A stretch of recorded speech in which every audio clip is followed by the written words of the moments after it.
Silwen stood on the auction block, the chill of the polished stone seeping through the thin soles of her slippers. It was a cold that had nothing to do with the autumn air, and everything to do with the hundreds of eyes dissecting her. Each gaze was a tiny blade, tracing the lines of her worn dress, the slump of her shoulders, and the one feature that defined her existence: the scar.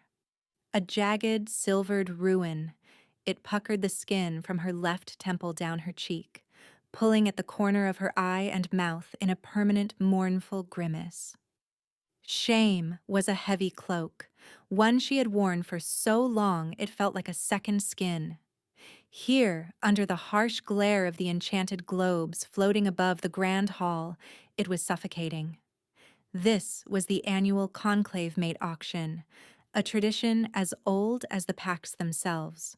A place for alphas to find suitable mates, for families to forge alliances, and for the unfortunate like her to be disposed of. She was an Omega, the lowest rank. But even among Omegas, she was a pariah. She was wolfless. While every other shifter in her world possessed an inner beast, a source of strength, instinct, and identity, hers was silent. A void where a wolf should be. Her father, a proud beta of the Silver Moon Pack, considered it a personal failing, a stain on his lineage. The scar, a memento from a rogue attack she barely survived as a child, the same attack that had stolen her wolf, was just the visible proof of her defectiveness. And now, the auctioneer's voice boomed, dripping with practiced enthusiasm that did not reach his eyes. "We have lot 17, Silwen of Silvermoon." He did not list her non-existent virtues. He did not speak of her temperament or skills. There was nothing to say. Her presence on this stage was a formality, a final public humiliation before she was relegated to a life of servitude in the pack's kitchens. A low murmur rippled through the crowd. Pity from some, disgust from others. She saw her sister, Orlith, in the front row with their parents. Orlith was perfect, a strong beta wolf, beautiful, with a spirit as bright as her name. She looked away, her expression pained. It was a familiar look, one that always made Silwen feel worse. Orlith's pity was just another reminder of everything Silwen was not. Her father's jaw was tight, his gaze fixed on the wall behind her. He simply wanted this to be over. A gentle heart, the auctioneer added, a desperate attempt to find something, anything to sell. Skilled in the womanly arts of hearth and home. It was a lie. Silwen's only true skill was a strange one, useless in their society of warriors and hunters. She had a quiet empathy, an ability to read and sometimes soothe the emotions of others. A storyteller's heart in a world that valued swords. It was a secret she kept clutched tight, another abnormality to be hidden away. "Let us begin the bidding at a modest 50 silver," the auctioneer announced, his voice already tinged with the expectation of failure. Silence. The air grew thick and heavy. The seconds stretched into an eternity, each one a fresh lash of humiliation. Not a single hand was raised. Not one alpha, not even a low-ranking one looking for a cheap bargain would take her. The scar was too ugly, the lack of a wolf too great a flaw. She was barren ground, useless. 50 silver, a fine price for a willing servant. The auctioneer tried again, his tone now pleading. More silence. Silwen squeezed her eyes shut, wishing the stone beneath her feet would swallow her whole. This was it, the final confirmation of her worthlessness. She heard the auctioneer sigh, a sound of defeat. Very well. If there are no bids. He was about to strike the gavel, to dismiss her from the stage and from any semblance of a future, when the great oak doors at the back of the hall slammed open. They crashed against the stone walls with a sound like thunder, silencing every whisper, every breath, every head turned. A wave of fear, potent and primal, washed through the hall. It was a scent Silwen had never experienced before, a mix of ozone, ancient forest, and raw, untamed power. Even without a wolf, she felt it in her bones, a deep, instinctual terror that made the hairs on her arms stand on end. Framed in the doorway stood a figure cloaked in shadow and legend. He was impossibly tall, broad-shouldered, draped in black furs that seemed to drink the light. The Alpha King, King Dorianth. No one had seen him in years. He was a myth, a ghost who ruled from his isolated fortress in the mountains. Stories said he was a monster, his rage so great it could level mountains, his heart so cold it froze the very air around him. They said a curse ran in his blood, that he was more beast than man. He moved, and the crowd parted before him like water before a ship's prow. No one dared meet his eyes. His presence was an iron weight, crushing the air from the room. He walked with a predator's grace, silent and deliberate, his gaze sweeping over the assembled alphas with cold disdain. Then his eyes, said to be the color of a winter storm, landed on the stage. They landed on her. Silwen's breath hitched. For the first time, she saw him clearly. The legends were not entirely wrong. He was terrifying. His face a mask of hard lines and brutal beauty. A scar of his own, a thin white line, cut through his right eyebrow. But it was his eyes that held her captive. They were a maelstrom of silver and gray, and in their depths, she saw something no story had ever mentioned, a flicker of incandescent pain, a deep, soul-shattering agony that he wore like a shroud. The auctioneer stood frozen, his gavel hand hovering in midair, his face pale with shock and fear. Your Majesty," he stammered, bowing so low his forehead nearly touched the podium. Dorianth did not acknowledge him. His burning gaze remained fixed on Silwen. A strange sensation prickled beneath her skin, a low hum of energy that seemed to answer the crushing force of his aura. It was not fear, not exactly. It was recognition. A chord struck deep within the silent, empty place where her wolf should have been. He stopped at the foot of the stage, his power a palpable storm in the now silent hall. He did not look at the auctioneer or the crowd. He looked only at her, and when he spoke, his voice was a low growl that vibrated through the floorboards and up into Silwen's very soul. "There will be no bidding." The words were an absolute command, leaving no room for argument. He raised a hand, not to bid, but to point directly at her. "She is mine." The words echoed in the cavernous hall, stark and absolute. "She is mine." Not a bid, but a declaration. A claiming. Silwen's heart hammered against her ribs, a frantic bird trapped in a cage of bone. The king's storm-gray eyes held her pinned, and for a dizzying moment the world narrowed to the space between them. The jeering crowd, her horrified family, the humiliating auction, it all faded into a dull, distant roar. A man stepped from the shadows behind the king. He was leaner, his presence less overwhelming but still carrying an aura of quiet authority. His amber eyes were sharp, assessing the situation with a calm that bordered on weary. This must be Corvath, the king's beta and his only trusted confidant. Corvath spoke to the petrified auctioneer in a low, firm voice. "The king has made his choice. See to the arrangements." It was a dismissal. The auctioneer nodded numbly, fumbling with his gavel before letting it clatter onto his podium. The sound broke the spell. A shocked gasp rippled through the hall. Silwen saw her father's face, ashen with a mixture of terror and disbelief. Her mother had a hand over her mouth.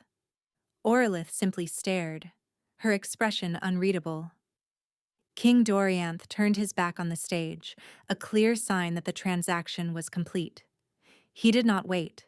He simply began walking toward the exit, expecting to be followed. Corvath gestured for the guards at the side of the stage. Two massive warriors in black armor ascended the steps.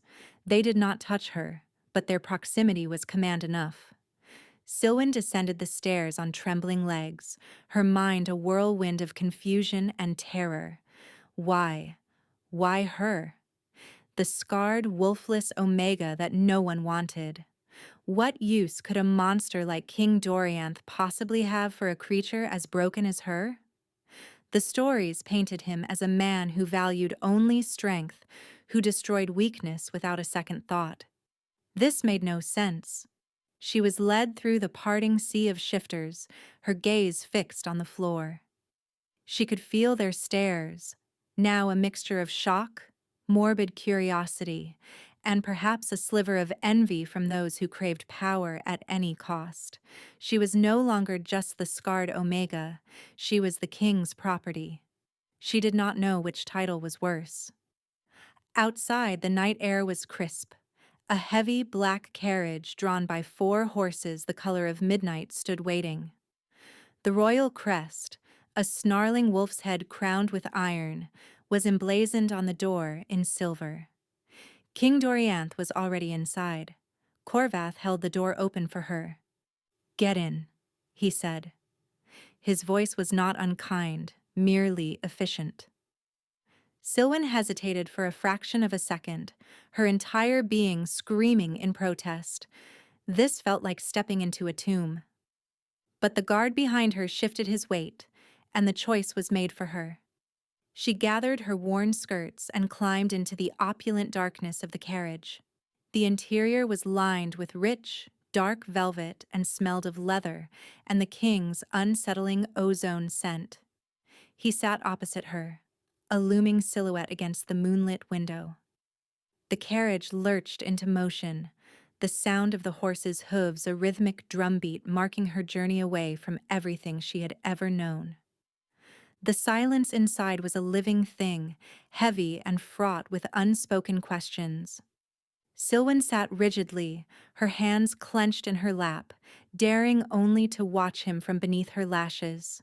The moonlight caught the sharp planes of his face, the hard line of his jaw, the tension in his broad shoulders. He looked like a king carved from granite and fury. And yet, she saw it again. A subtle tremor in his hand as it rested on his knee. A faint sheen of sweat on his brow, despite the cool night. A muscle in his jaw that clenched and unclenched in a relentless rhythm. He was in pain. The realization struck her not as a thought, but as a feeling. A low thrum of agony that resonated with the strange, empathetic hum inside her. He finally spoke, his voice a low rasp that made her jump. "You are afraid." It was not a question. It was a statement of fact. Silwen swallowed, her throat dry. "Yes, Your Majesty." Her voice was a bare whisper. "Good," he said, the word clipped and cold. Fear ensures obedience. His indifference was more chilling than any overt threat. He saw her not as a person, but as an object, a tool. But what for? Her mind raced through horrifying possibilities. Was she to be a sacrifice? A plaything to be broken? She summoned a sliver of defiance from the depths of her humiliation. It was a tiny flickering flame, but it was hers. "Why me?" she asked, her voice shaking but clear. There were dozens of stronger, more worthy females. Why choose the one no one else wanted? For a long moment he was silent. He shifted, leaning forward slightly, and the shadows fell away from his face. His storm-gray eyes bored into her, intense and searching. She felt exposed, as if he could see past the scar, past her wolflessness, and into the very core of her. "Because in a hall full of liars and sycophants," he said, his voice dropping to a near whisper that was somehow more menacing, You were the only one whose misery was honest. He leaned back again, retreating into the shadows. And because your silence is less grating than their chatter. The answer was a dismissal, a cruel piece of poetry that offered no real explanation. It only deepened the mystery. The rest of the journey passed in that suffocating silence. The carriage climbed higher and higher, leaving the city lights behind, ascending into the dark heart of the mountains. They were heading for the Blackwood Citadel, the king's dreaded fortress, the place from which no visitor was said to return unchanged, if they returned at all. Silwen hugged herself, the chill of the stone stage replaced by a far more profound and terrifying cold. She was being taken to a monster's den, not as his mate, but as a curiosity, a broken toy for a broken king. The Blackwood Citadel was not a castle, it was a wound in the mountainside. Hewn from black granite, it loomed against the moon, its towers like jagged teeth tearing at the sky. There were no welcoming lights, no banners, only sheer, imposing walls and an aura of profound, ancient sorrow. As the carriage passed through the immense iron gates, a palpable sense of isolation settled over Silwen, heavier than any physical chain. She was led from the carriage not to a grand entrance hall, but through a series of stark, echoing corridors. The air was cold and still, carrying the scent of dust and something else, something metallic and sharp, like old blood and lingering magic. The few guards they passed were specters in black armor, their faces hidden behind visored helms. They moved with an unnerving silence, their loyalty to the king an almost fanatical presence in the air. They did not take her to the dungeons, as she had half expected. Instead, Corvath led her to a wing of the fortress that was, to her surprise, richly appointed. The chambers were vast, with a large hearth where a fire already blazed, casting dancing shadows on tapestries depicting ancient hunts and forgotten battles. A four-poster bed draped in dark silks dominated the room. It was a gilded cage, beautiful and utterly terrifying. "These will be your quarters," Corvath stated, his tone neutral. "You will not leave them without my permission or the king's. Your meals will be brought to you. If you require anything, pull this cord." He indicated a velvet rope hanging near the fireplace. Silwen stood in the center of the room, feeling small and lost. "What does he want from me?" she asked, the question escaping her lips before she could stop it. Corvath's gaze softened for a fraction of a second. He looked at her, truly looked at her, and for the first time, she saw a deep weariness in his eyes, the look of a man who carried a burden too heavy for one person. "The king has his reasons," he said evasively. "It is not my place to say. Just do as you are told, and you will not be harmed." He turned and left, the heavy door closing behind him with a final booming click. The sound of a lock sliding into place echoed in the sudden silence. She was a prisoner, a well-kept prisoner, but a prisoner nonetheless. Days bled into one another in a monotonous haze. Silwen saw no one but the silent servant girl who brought her meals and Corvath, who would appear once a day to ensure she had not tried to claw her way through the stone walls. Of the king, she saw nothing. She heard him, though. Sometimes, late at night, a roar of pure agony would rip through the fortress, a sound so filled with pain it made her own scars ache in sympathy. It was always followed by the crash of something breaking, and then a dead, heavy silence. During these episodes, the strange hum inside her would flare, a desperate, instinctual urge to go to the source of the sound, to offer something. Comfort? Solace? The impulse was insane. He was a monster who had bought her like chattel. Yet, the feeling persisted, a pull as undeniable as gravity. 1 week after her arrival, the routine changed. Corvath appeared at her door. "The king requires your presence," he said, his face grim. Fear, cold and sharp, pierced through the dull fog of her confinement. This was it. The time had come for her to learn her purpose. She followed Corvath through another labyrinth of corridors, her heart pounding a frantic rhythm against her ribs. He led her to a vast circular room at the very top of the central tower. It was a library, its walls lined from floor to ceiling with thousands of books. A huge domed skylight revealed the bruised twilight sky. King Dorianth stood with his back to her, staring out a tall, arched window that overlooked the sprawling dark forest below.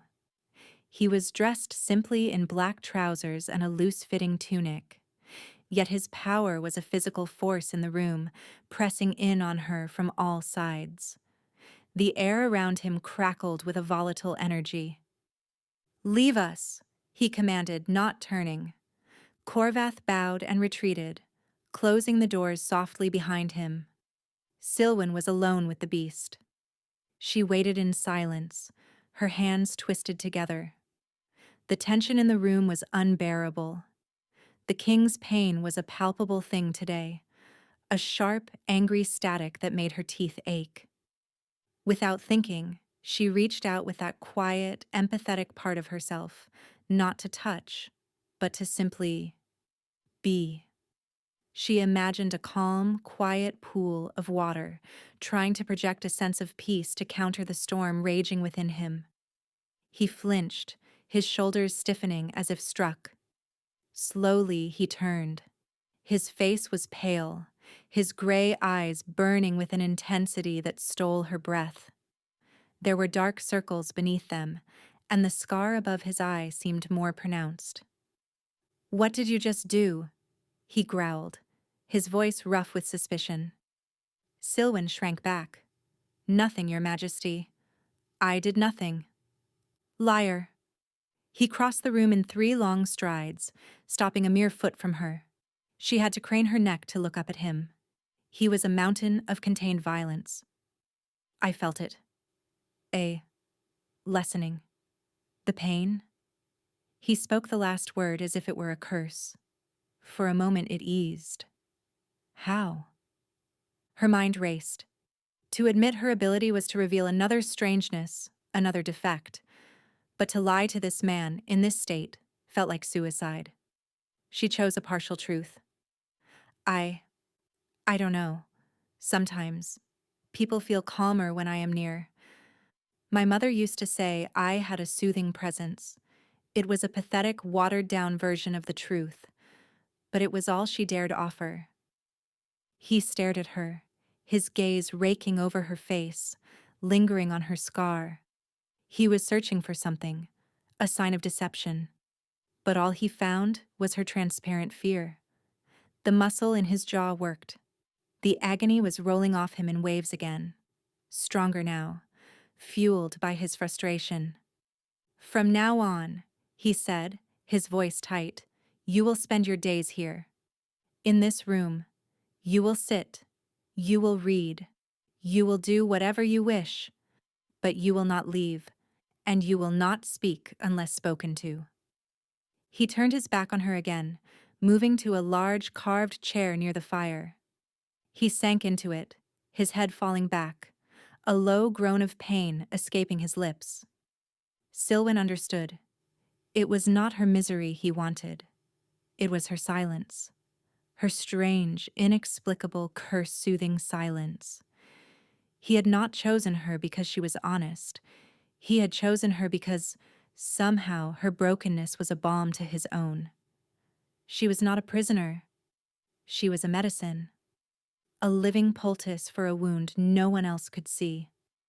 And as she settled into a chair in the far corner of the vast library, she realized this was a fate far more complicated and far more dangerous than anything she could have ever imagined. The library became her world. A silent, strange coexistence began between the scarred Omega and the tormented king. Silwen spent her days curled in an armchair, losing herself in ancient tales of magic and forgotten kingdoms.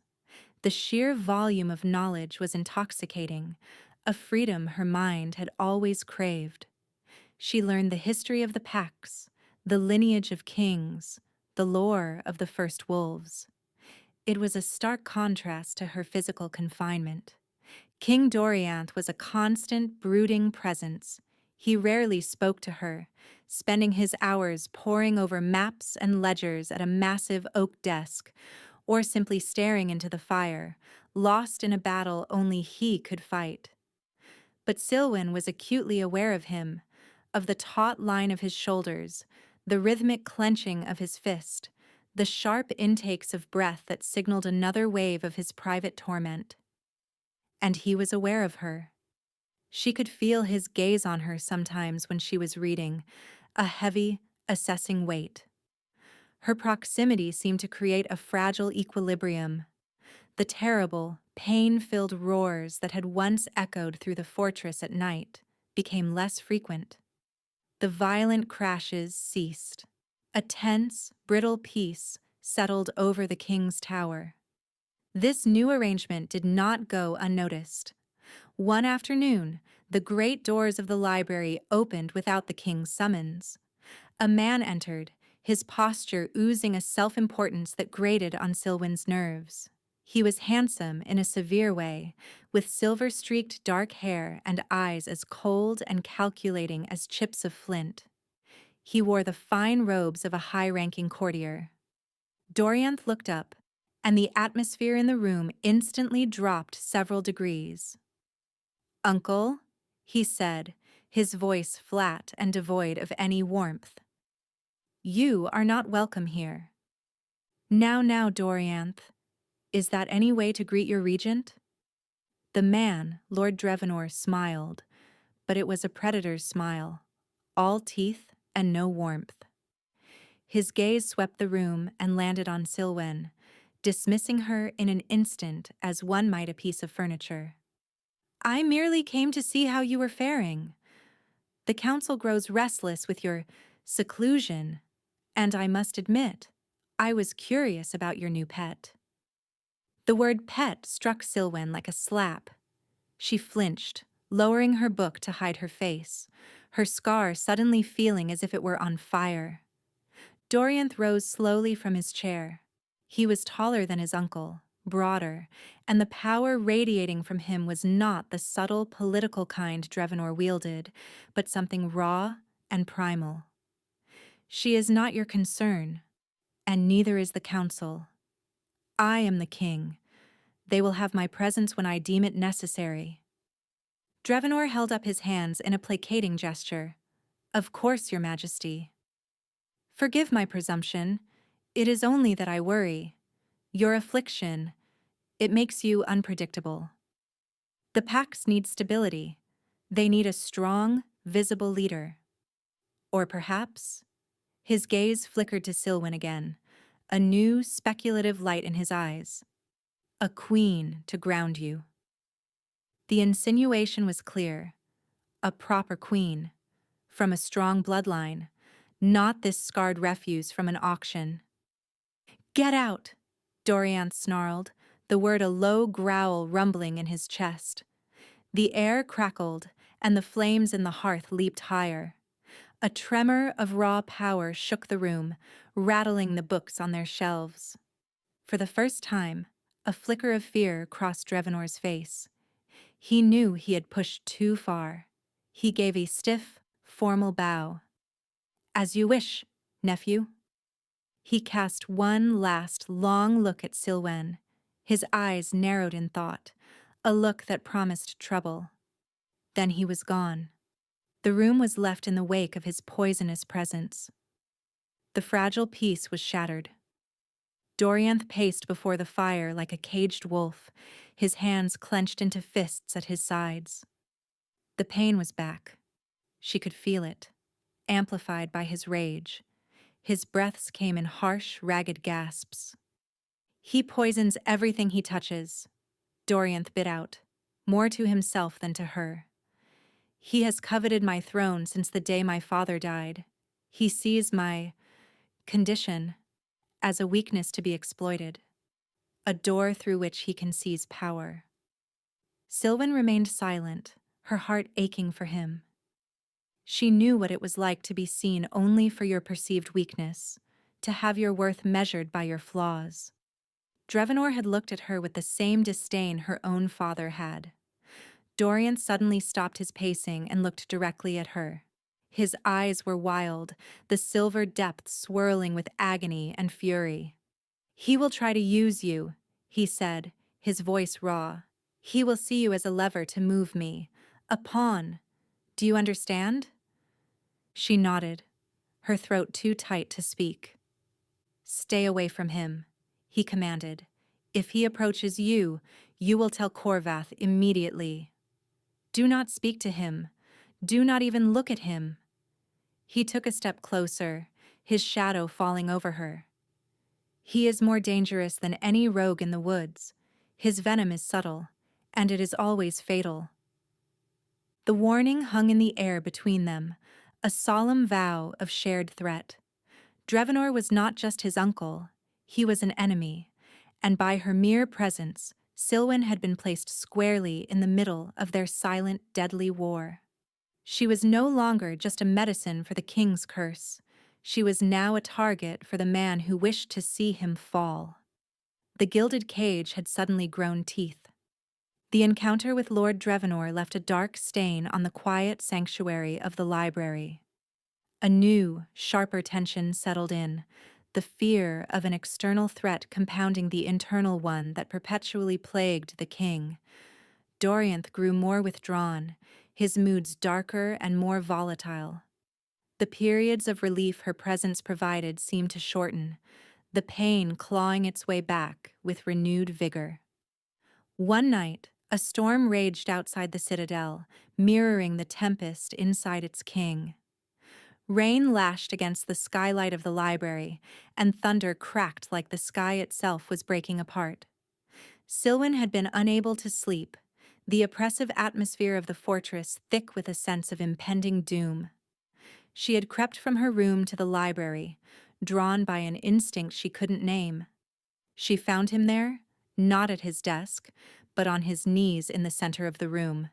His body was rigid, his back arched in a bow of pure agony. A terrible guttural sound was being ripped from his throat, half groan, half snarl. The air around him was supercharged, ozone stinging Silwen's nose. Black, shadowy tendrils of magic seemed to writhe around him, visible in the flashes of lightning that illuminated the room. This was worse than anything she had ever sensed from him. This was not just pain. This was a complete loss of control. "Your Majesty?" she whispered, taking a hesitant step forward. "Get out," he ground out, his voice distorted and monstrous. He forced his head up, and her blood ran cold.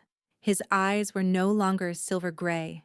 They were glowing, feral pools of molten gold, the eyes of a beast. His features were elongating, twisting. The curse was not just an internal torment, it was a physical transformation. He was becoming something else. Fear screamed at her to run, to flee back to her room and lock the door. This was the monster from the stories, the beast that leveled mountains. But as another wave of pain crashed over him, a sound of such profound suffering escaped his lips that it shattered her fear. It resonated with every moment of her own pain, every sneer, every dismissal, every lonely night spent wishing she were whole. She saw not a monster, but a soul in torment. Instead of running away, she ran toward him. "Silwen, no!" he roared, the name a mangled wreck on his tongue. "It will kill you." She ignored him. Kneeling in front of him, she looked into those terrifying, bestial eyes and saw, beneath the rage and the curse, the man. The isolated, agonized man who had been fighting this battle alone for years. Without thinking, She reached out and placed her hands on his cheeks. His skin was burning hot. The shadowy tendrils of magic recoiled from her touch as if burned, hissing and dissipating into the air. He flinched violently, a full-body tremor shaking him, but he did not pull away. "It's all right," she whispered, her voice trembling but steady. She closed her eyes, focusing all her will, all of her strange, quiet power. She did not try to fight the storm. That would be like trying to fight the ocean. Instead, she sought the eye of it, the calm center she knew must exist within him. She poured all her empathy, all her silent understanding into her touch. She projected not a command to be calm, but a feeling of peace, of safety. "You are not alone. I am here. I see you." A shudder racked his body. A low, keening sound escaped him, the sound of a pain so deep it had never before been given voice. Under her palms, she felt the unnatural heat begin to recede. She felt the violent tension in his muscles begin to slacken. The monstrous cast of his features softened, the feral gold in his eyes slowly bleeding away, leaving behind the familiar, stormy silver gray, now shimmering with unshed tears. He collapsed forward, his head falling against her shoulder, his entire weight slumping against her. He was trembling, his breaths coming in great shuddering gasps, like a man who had been drowning and was finally breathing air. Silwen held him, her small frame bracing his much larger one, her own tears tracking silently down her face and onto his dark hair. For a long time, they stayed like that, kneeling on the cold stone floor amidst the wreckage of his storm. The thunder outside faded, the rain softened to a gentle patter. The violent energy in the room was gone, replaced by a fragile, exhausted peace. Finally, he stirred, pulling back just enough to look at her. His face was ravaged, pale and slick with sweat, but he was himself again. He was looking at her with an expression she had never seen before, a raw, unguarded mixture of awe, disbelief, and overwhelming gratitude. "The curse," he whispered, his voice hoarse. "It is a blood malediction, placed on my line generations ago. It feeds on negative emotion, rage, pain, despair. It grows stronger with each generation. For me, it is constant, a fire in my veins. I have spent my life fighting to contain it, to keep the beast at bay." He looked at his own hands as if they were foreign things. No one could ever get close when it takes hold. It drives them away. Or worse. He looked back at her, his gaze tracing the path of her scar. "But you did not run. You touched me, and it receded. You quieted it." "I told you," she whispered, a watery smile touching her lips. "I have a soothing presence." A choked sound, half laugh, half sob, escaped him. He reached up and gently, so gently, brushed a thumb over her cheek, his touch feather-light and reverent. It was the first time he had touched her with anything other than cold command. "You are my mate," he said, the words a realization, a revelation that settled into the quiet room with the weight of absolute truth. The fates were not cruel. They were precise. They sent me the only one in the world who could silence the storm. In that moment, the power imbalance between them evaporated. He was not a king, and she was not a purchased omega. They were two halves of a whole, one scarred by fire and the other by a visible blade, finding their salvation in each other's brokenness. The truth was revealed, not just of his curse, but of their bond. And in the heart of the dark citadel, a fragile, impossible hope began to bloom. The aftermath of the storm left an indelible mark on them both. The confession of his curse, the revelation of their bond. It changed the very air they breathed. The vast library was no longer a place of silent coexistence, but of tentative connection. The invisible wall between them had been irrevocably breached. Dorianth was different. The perpetual, hard mask of cruelty he wore had cracked. In its place was a raw vulnerability that was, in its own way, more intimidating than his anger had ever been. He watched her now, not as a tool or a curiosity, but with a bewildered reverence, as if she were a miracle he was afraid might vanish. "How long have you known?" he asked her one afternoon, his voice quiet. They were sitting near the fire, a comfortable silence stretching between them. Silwen looked up from her book. "Known what?" "That you could do that?" He gestured vaguely, unable to put words to the momentous thing she had done. "That you have this power." She thought for a moment, tracing the edge of a page. "I've never thought of it as a power. It was just a feeling, a quietness. When I was a child, before the rogue attack, I could soothe startled animals. After I lost my wolf, it was all I had left.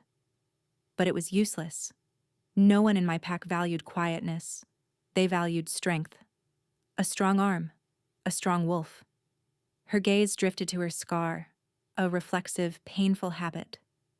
"My father saw it as another defect, another sign of my weakness." Dorianth's jaw tightened, a familiar sign of his anger, but this time it was not directed at his own pain. It was for her. "They were fools," he said, his voice a low growl. "They had a diamond, and they mistook it for common stone." He reached out, his fingers hesitating for a moment before they gently touched the puckered skin of her scar. His touch was warm, sending a jolt of electricity through her. "This is not a mark of weakness, Silwen. It is a mark of survival." Her breath caught. No one had ever said that. To everyone else, her scar was a symbol of her failure, of the wolf she had been too weak to keep. To him, it was a medal of honor. A tear slipped from her eye, and he caught it with his thumb, his expression one of profound tenderness. "I'm sorry," he murmured, his voice thick with an emotion she couldn't decipher. "I'm sorry for how I treated you. When I saw you on that stage, I felt it. A pull, a quieting of the fire in my blood before I even knew what it was. I thought I was going mad. I claimed you out of a desperate, selfish instinct I didn't understand. I brought you here as a prisoner." "You brought me here to save your own life," she corrected softly. "Even if you didn't know it." "I understand." And she did. She understood his desperation, the lifetime of agony that had forged him into the cold, hard man he presented to the world. His cruelty had been a shield, not just for him, but to protect others from him. Their days took on a new rhythm. He began to speak to her of his life, of the crushing loneliness of his kingship, of the constant draining battle against the curse. He told her how his uncle, Drevanor, had used his affliction to isolate him further, whispering poison to the court, positioning himself as the stable hand on the tiller while the king was lost to his madness. In turn, Silwen told him stories. Not just the ones she read in books, but stories from her own heart. Fables of wolfless heroes who triumphed with wit and courage. Tales of quiet streams wearing down great mountains. She was weaving a new world for him with her words, a world where strength was not just about tooth and claw. And with every story, she felt the frantic, pained energy within him settle a little more. One evening, he came to her side, his large frame seeming to fill the space around her chair. He knelt before her, taking her book from her hands and setting it aside. He simply took her hands in his grip warm and sure. "Silwen," he said, his voice low and intense. He looked into her eyes and she saw the full depth of his feelings, no longer hidden behind pain or anger. "I have been living in a cold, dark hell for my entire life. I never believed in the fates, in the concept of mates. I thought it was a fairy tale for the hopeful. But you—" He brought her hand to his lips, pressing a kiss to her knuckles. "You are the sun that has finally risen in my endless night."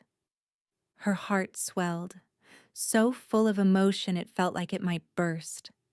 This terrifying, powerful king, kneeling before her, offering her his broken, battered heart. "Dorianth."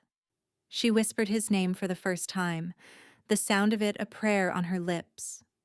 He leaned in, his gaze dropping to her mouth. The air was thick with unspoken longing, with the culmination of every shared glance, every tentative touch, every whispered confession. This was it.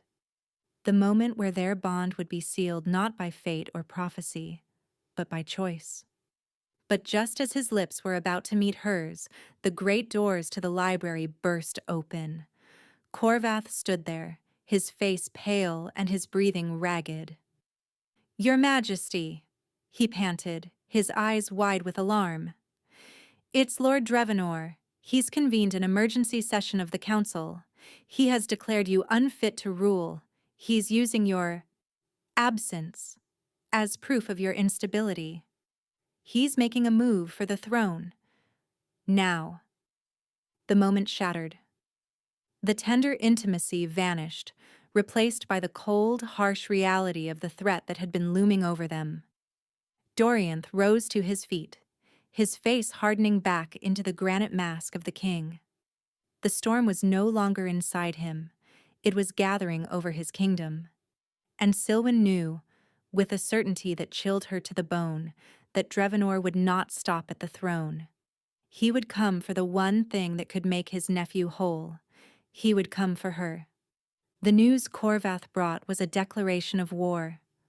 Drevanor had finally shed his skin of feigned concern, revealing the serpent beneath.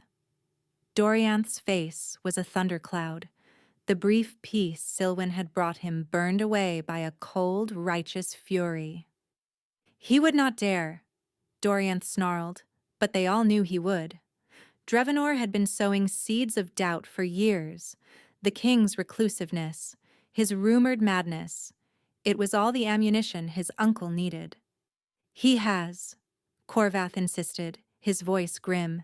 "He's using the old laws." "A challenge of fitness. He claims your affliction has finally consumed you, that you are a danger to the Pax. He has summoned the Alpha Council to the Great Hall to vote on his regency. They are gathering as we speak."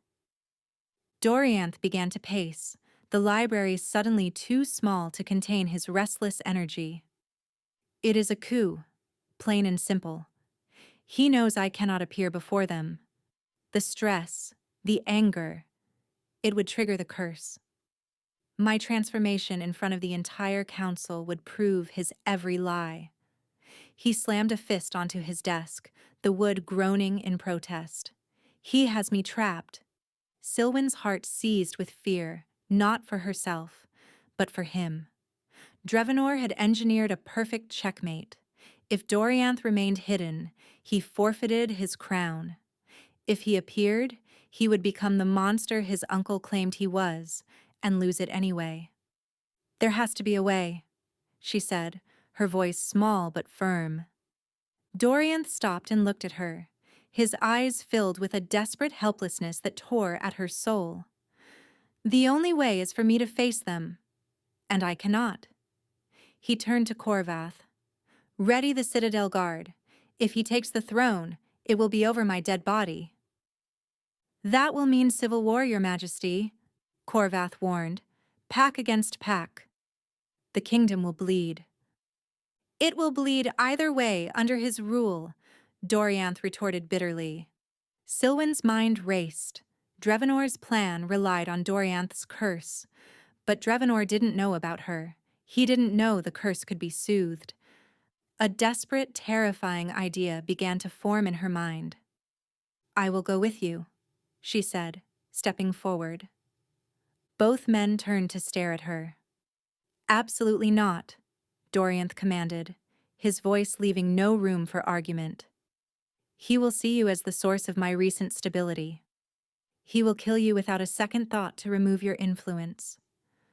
"He will try," she agreed, her chin lifting with a resolve she didn't know she possessed. "But what choice do we have? If I stay by your side, I can help you. I can keep the curse at bay. You said it yourself. I quiet the storm." "It is too great a risk," Dorianth insisted, his face a mask of anguish. The thought of putting her in danger was clearly more painful to him than the curse itself. "It is a greater risk not to try," she countered, her gaze unwavering. "Let me do this. Let me fight with you.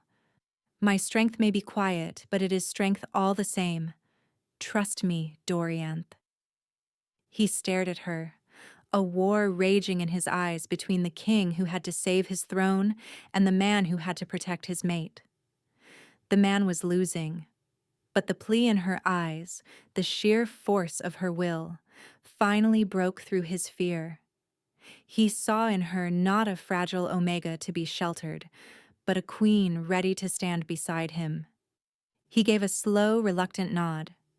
"Corvath, gather the royal guard. We will go to the Great Hall. Together." The journey from the isolated tower to the Great Hall was a descent into the lion's den. Guards in the king's black and silver armor formed a protective phalanx around them as they moved through the lower levels of the fortress. Whispers and stunned looks followed them. The court had not seen their king in years, and to see him now, with the scarred Omega at his side, was a spectacle that sent shockwaves through the citadel. The great hall was packed. Every alpha of every major pack was there, their faces grim and uncertain. Lord Drevanor stood at the foot of the throne, addressing the assembly. He cut a commanding figure, his voice resonating with false sincerity as he spoke of the king's tragic decline. "And so it is with a heavy heart that I must ask you to act for the good of the kingdom, to grant me the regency until such time as the king is well, or the fates decide his successor." He trailed off as the great doors at the back of the hall swung open. A collective gasp went through the crowd. All eyes turned to see King Dorianth, standing tall and resolute, with Silwen at his side. He was not the raving madman Drevanor had described. He was every inch the king, his presence silencing the entire hall. Drevanor's face, for a fleeting moment, showed pure shock. This was not part of his plan. He had expected the king to remain hidden. He recovered quickly, his expression shifting to one of sorrowful pity. "Ah, nephew," he said, his voice dripping with condescension. "You honor us with your presence. Though perhaps this is not wise, in your delicate condition."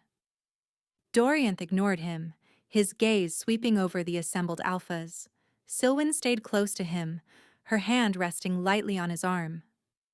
She could feel the curse stirring beneath his skin, a low, angry hum stoked by the tension in the room and his uncle's venomous words. She focused, pushing her calming energy into him, a silent anchor in the turbulent sea of his rage. He took a deep, steadying breath, his fingers briefly squeezing hers in gratitude. "I hear you have been speaking of my fitness to rule, Uncle," Dorianth said, his voice dangerously calm as he and Silwen began the long walk to the throne. "I have come to answer your concerns in person." Drevanor's eyes narrowed, flickering to Silwen. He was reassessing, his sharp mind working to understand this new variable. He saw the way Dorianth leaned on her presence, the way her touch seemed to center him. His gaze sharpened with a dawning, hateful understanding. "It seems you have found a crutch." Drevanor sneered, his voice low enough that only those nearby could hear. A little broken thing to absorb your madness. How pathetic. He then raised his voice to the council. Alphas! Do you see? He is so lost that he must be led by the hand by a scarred wolfless Omega. Is this the king you want leading you into battle? The words were poison darts, aimed to provoke. Silwen felt the fury spike in Dorianth, hot and violent. The curse surged, and for a terrifying second she felt his control falter. His hand tightened on hers, his knuckles white. Drevanor saw it. He smiled, a triumphant, cruel twisting of his lips. He had found the trigger. It wasn't just Dorianth's anger, it was his anger for her. Let us end this farce, Drevanor declared, pulling a small, ornate dagger from his robes. It gleamed with a sickly green light, a poisoned blade. If the king is fit, he will have no trouble defending himself from an old man. He was not aiming for the king. With a speed that belied his age, Drevanor lunged, not at Dorianth, but directly at Silwen. Time seemed to warp, stretching and slowing. Silwen saw the dagger coming, the malevolent green light of the poison a harbinger of death. She saw the triumphant madness in Drevanor's eyes. He knew he could not beat Dorianth in a fair fight, but he could destroy him. He could take away the one thing that held the king together. There was no time to think, no time to scream. She was frozen, the wolfless Omega facing down a striking serpent. But Dorianth moved with the speed of a thunderclap. A guttural roar of pure, undiluted rage tore from his throat, a sound that was not entirely human. He threw himself in front of Silwen, using his own body as a shield. The poisoned dagger, meant for her heart, plunged deep into his shoulder instead. A collective scream of horror erupted from the council. The alphas surged to their feet, shock and chaos reigning in the hall. Drevanor's eyes widened in disbelief, and then in triumph. You see? He shrieked, pointing at the wounded king. The poison will accelerate his madness. Now you will all see the beast he truly is. He was right. The poison was a powerful accelerant for the curse. Dorian staggered back, his hand flying to the wound. Black veins spiderwebbed out from the dagger's entry point, crawling up his neck and across his face.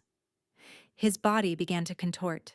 The transformation Silwen had witnessed in the library happening now, in front of everyone, but 100 times faster and more violent.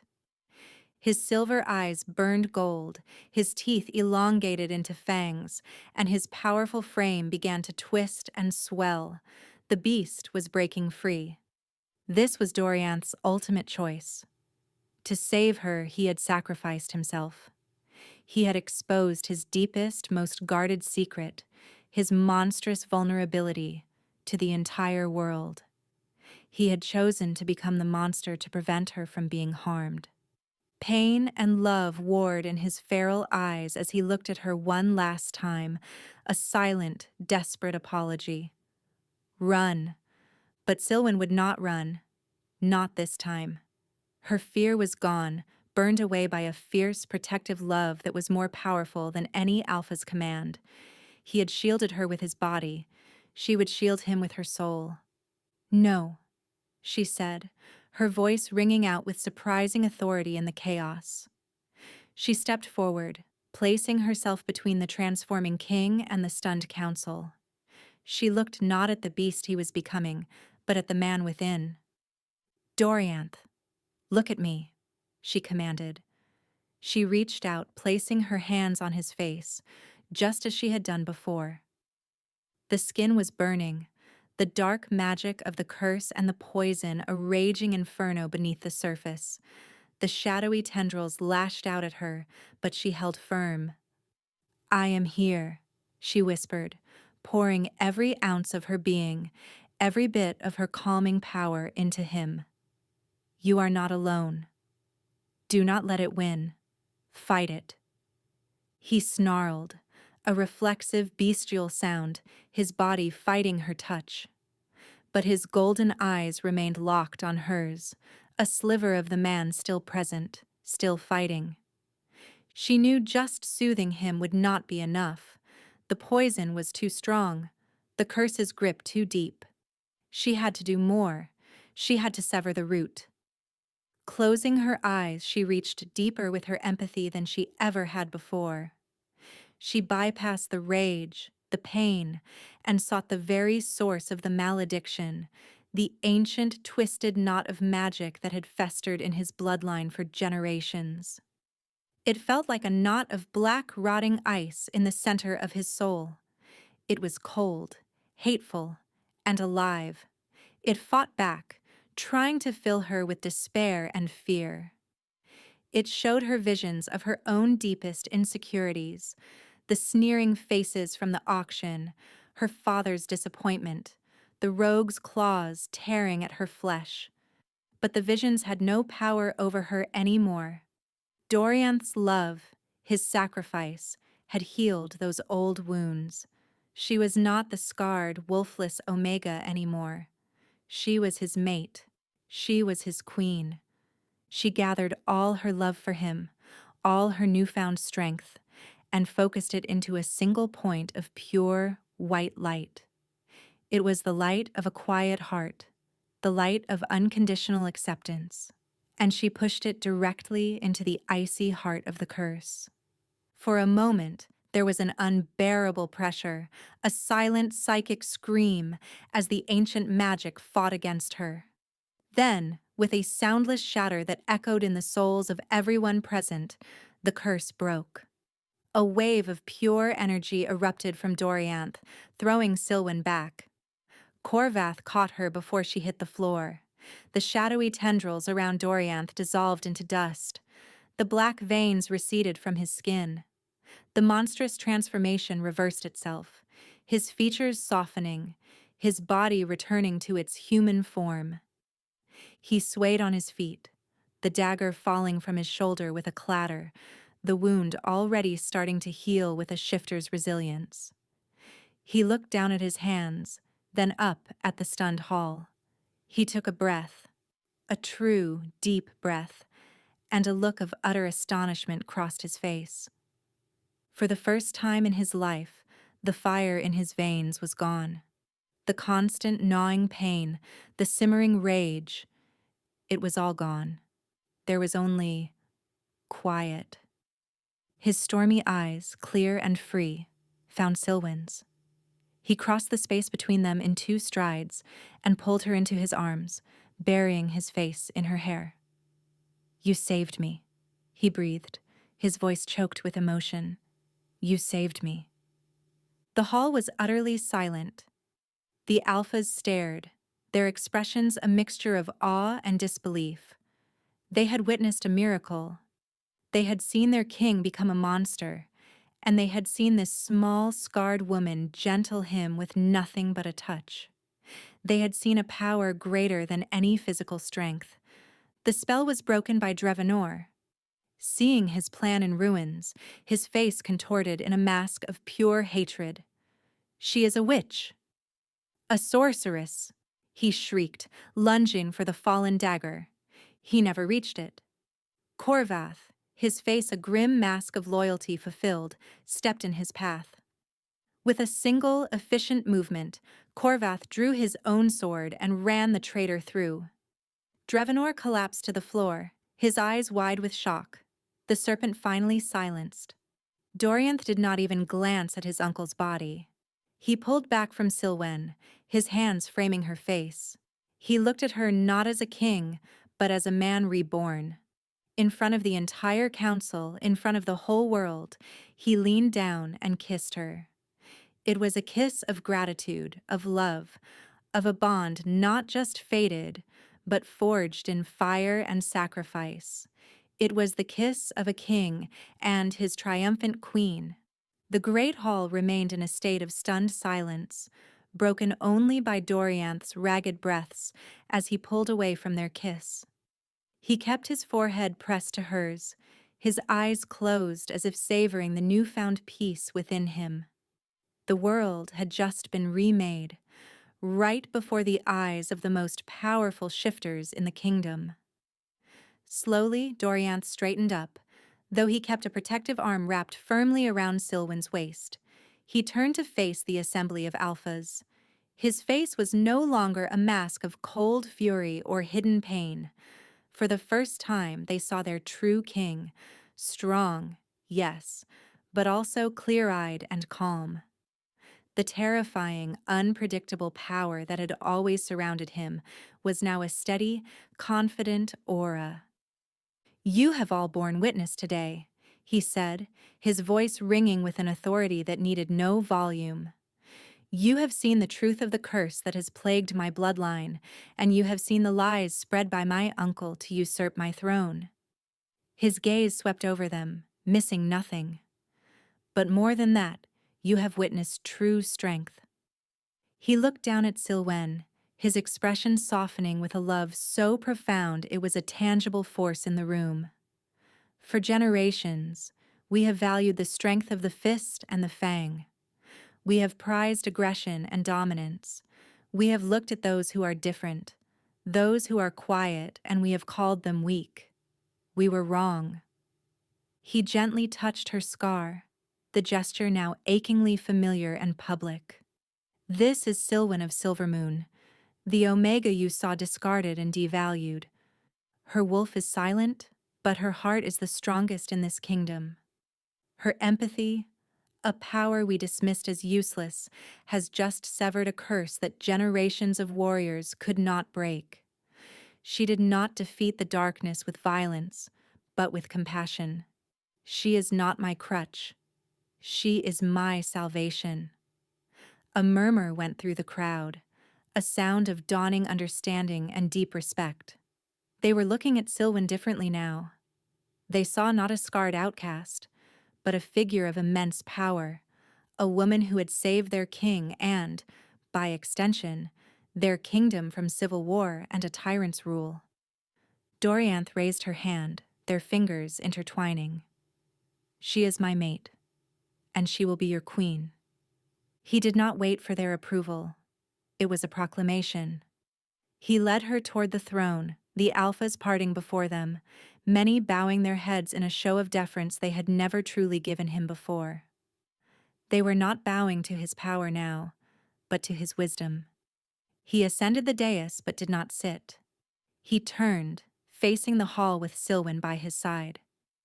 "There will be changes," he announced. "The old ways, the traditions that sow cruelty and division, will be re-examined. Worth will no longer be measured by rank or ferocity alone. Empathy, resilience, courage of the heart. These will be the virtues of our new era." He then turned to Silwen. In front of everyone, he went down on one knee. A collective gasp echoed through the hall. A king did not kneel. To anyone. "Silwen," he said, his voice thick with emotion, his stormy eyes gazing up at her, filled with devotion. "You came to me as a prisoner, and you have set me free. You have given me a future I never thought possible. It is my honor to be your mate. But I ask you, will you do me the honor of being my wife, my queen, my partner in all things?"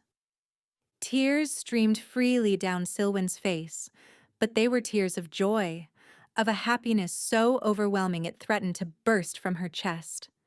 The girl who had stood on an auction block, convinced of her own worthlessness, was now being proposed to by a king who saw her as his everything. "Yes," she whispered, her voice choked with tears. "Yes, Dorianth. Always." He rose, a brilliant, genuine smile transforming his face, making him look younger and completely unburdened. He slid a simple, elegant silver ring onto her finger. It had been his mother's. Then he leaned in, and in the old, traditional way, he bared his neck to her. An invitation. She hesitated for only a second, then leaned forward and gently bit into the side of his neck, just above the collar of his tunic. It was not a painful bite, but a symbolic one, a claim. A wave of warmth and pure love flowed from him into her, the mating bond snapping fully into place, a golden thread now tying their souls together for eternity.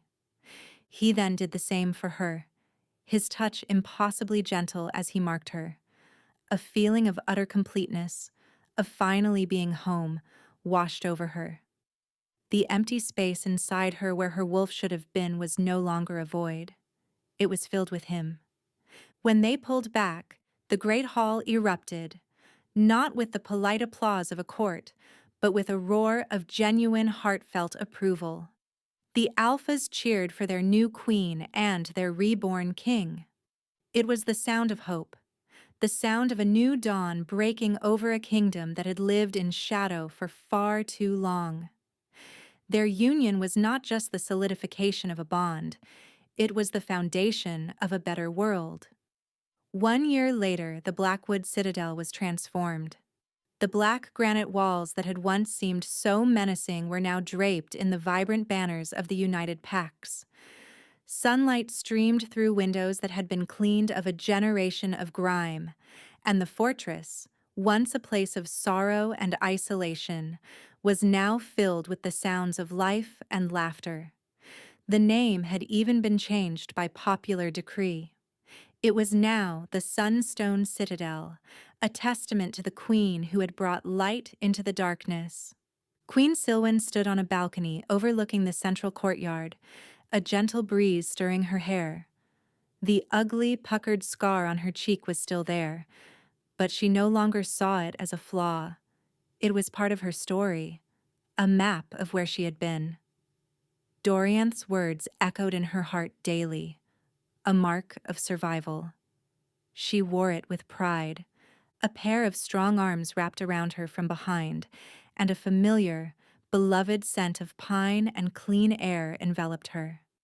Dorianth rested his chin on her shoulder, his hand coming to rest protectively over her swollen belly. "What is my beautiful queen contemplating so seriously?" he murmured, his voice a low, happy rumble against her ear. She smiled, leaning back against his solid warmth. "I was just thinking about the auction."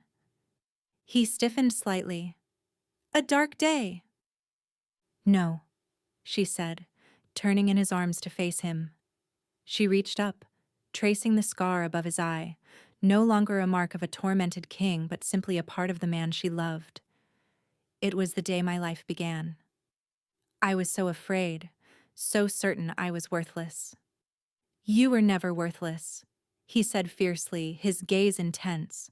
"I was just the only one in the room not blind enough to see it." His reign, with her by his side, had ushered in the new era he had promised. The rigid hierarchy of the Pax was softening. Omegas were being treated with new respect, their contributions to the Pack's emotional well-being and community spirit finally recognized. Strength was being redefined.